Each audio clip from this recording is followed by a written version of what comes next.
வணக்கம். இன்றைய மாவட்ட செய்திகள். மதுரை திருமங்கலத்தில் அதிமுக தலைமையில் தேசிய ஜனநாயக கூட்டணி மதுரை மண்டல தேர்தல் பரப்புரை ஆலோசனைக் கூட்டம் நடைபெற்றது. இதில் முன்னாள் அமைச்சர்கள் KP முனுசாமி, திண்டுக்கல் ஸ்ரீனிவாசன், நத்தம் விஸ்வநாதன், வேலுமணி, உதயகுமார் உள்ளிட்டோர் தலைமையில் 5 மாவட்ட நிர்வாகிகள் பங்கேற்றனர். நாங்கள் ஏற்கனவே பலமான கூட்டணியை முடிவு செய்துவிட்டோம். ஆனால் இந்த நிமிடம் வரையில் கூட்டணியில் பல்வேறு குளறுபடிக்கிடையில் ஒவ்வொருவரையும் அழைத்து சமாதானப்படுத்தி கொண்டிருக்கின்ற தலைவராக திரு ஸ்டாலின் அவர்கள் இருந்து கொண்டிருக்கிறார்கள். அவர் எங்களை பற்றி, எங்கள் கூட்டணி பற்றி பேசுவதற்கு எந்த விதமான தார்மீக உரிமையும் இல்லை. அவர் ஏற்கனவே ஒரு கருத்தை சொல்லியிருக்காரு, எங்களுக்கும் திமுகவுக்கும் தான் போட்டின்னு.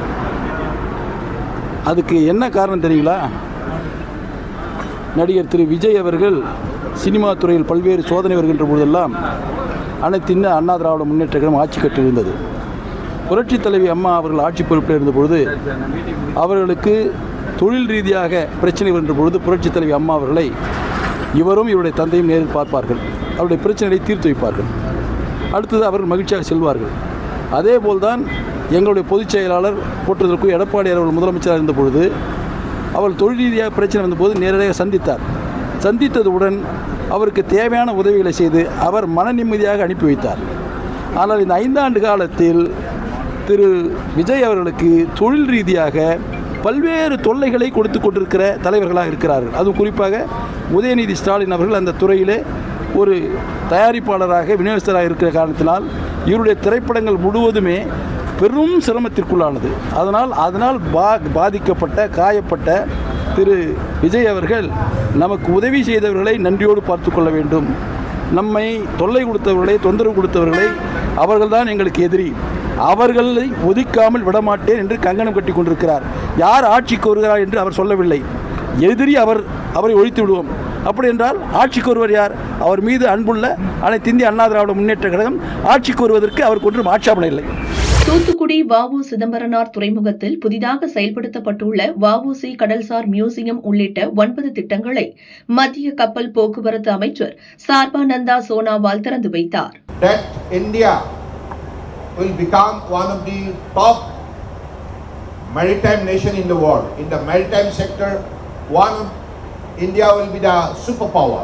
So to become a superpower, all the vertical related to the maritime sector, maritime industry, maritime voice needs to be promoted in such a manner, developed in such a manner that it always maintain global standard and also the quality of operation at the global level, so that India, as per its two vision, Maritime India Vision 2030 and Maritime Amritkal Vision 2047, become one of the top 5 nation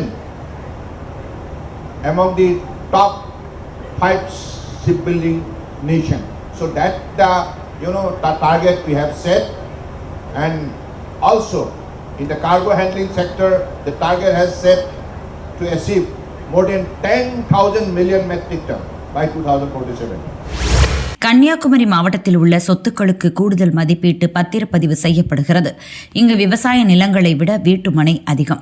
மாவட்டத்தில் நிலங்களை பிரித்து விற்கும் போது அவற்றிற்கு பாதை காட்டக்கூடாது என பத்திரப்பதிவு அலுவலகத்தினர் கட்டாயப்படுத்துவதாக புகார் எழுந்தது. பலதரப்பட்ட நிலங்களை வீட்டடி மனையாக மாற்ற அனுமதி மறுக்கப்படுகிறது. இதனால் மாவட்டம் முழுவதும் 1 லட்சத்திற்கும் மேற்பட்ட பதிவுகள் முடங்கியுள்ளன. கேரளத்தில் குறைந்த மனைப்பிரிவு இடங்களுக்கு சிறப்பு அனுமதி வழங்கி பத்திரப்பதிவு செய்யப்படுகிறது. அதேபோல் குமரி மாவட்டத்தில் குறைந்த மனைப்பிரிவு இடங்களுக்கு சிறப்பு அனுமதி வழங்கி பத்திரப்பதிவு செய்ய அரசு அனுமதி வழங்க வேண்டும். சார் பதிவாளர் அலுவலகத்தில் முறைகேடாக நடக்கும் பத்திரப்பதிவுகள் மீது விசாரணை நடத்த வேண்டும் உள்ளிட்ட கோரிக்கைகளை வலியுறுத்தி அருமனை பத்திரப்பதிவு அலுவலகம் முன்பு அனைத்து கட்சியினர் மற்றும் சமூக நல இயக்கங்கள் சார்பாக சத்தியாகிரக போராட்டத்தில் ஈடுபட்டனர். கன்னியாகுமரி மாவட்டம் மிக குறுகிய நிலப்பரப்பை கொண்ட மாவட்டமாகும். இந்த மாவட்டத்தில் உயர்ந்த மதிப்பிலேயே சொத்துக்கள் உள்ளது. அனைத்தும் பிரிவு தான் அதிகமாக உள்ளது. இவற்றிற்கு சொத்து மதிப்பும் அரசு மதிப்பு அதிகமாக உள்ள பகுதிகளாகும். இங்கு 10 ஏக்கர் 5 ஏக்கரில் மனைப்பிரிவுகளை பிரித்து போடுவது மிக குறைவாக உள்ளது.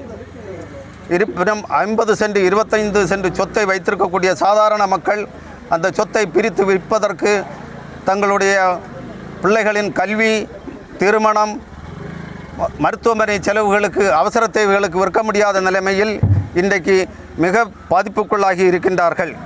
இங்கே பாதை காட்டக்கூடாது, ரோடு போடக்கூடாது என்ற காரணத்தினால் சிறிய சிறிய மனைப்பிரிவுகள் விற்பதற்கு கூட சாதாரண மக்கள் இன்றைக்கு பாதிக்கப்பட்டிருக்கின்றார்கள். இந்த மனைப்பிரிவுகள் இன்றைக்கு விற்பனை செய்வதில் சுமார் 1 லட்சத்துக்கு மேற்பட்ட பத்திரங்கள் இன்றைக்கு பதிக்கப்படாமல் கிடப்பில் போடப்பட்டுள்ளது. இதனால் அரசுக்கும் இழப்பு ஏற்பட்டுள்ளது. கேரளாவை போல் சின்ன சிறு நிலப்பகுதிகளை பிரித்து விற்பனை செய்வதற்கு இந்த மாவட்டத்திற்கு சிறப்பு அனுமதி தர வேண்டும் என்று அரசுக்கு கோரிக்கை வைத்துள்ளோம். மனைப்பிரிவுகள், சிறிய மனைப்பிரிவுகளை பாதை காட்டினால் அது பேரூராட்சி, ஊராட்சிகளில் சென்று அனுமதி பெறும்போது வீடுகளுக்கு அனுமதி வழங்கப்படுவதில்லை. இதை பிளாட்டு என்று சொல்லி மொத்தமாக பெரிய பெரிய கார்ப்பரேட் நிறுவனங்களுக்கு ஈடாக இந்த 50 சென்ட் 25 சென்ட் சொத்துக்களை விற்கக்கூடிய சாதாரண மக்களையும் அதே கணக்கில் ஏற்றிவிடுகின்றார்கள். இதனால் இந்த மாவட்டத்து மக்கள் மிகப்பெரிய சோதனைக்கு உள்ளாகி இருக்கின்றார்கள்.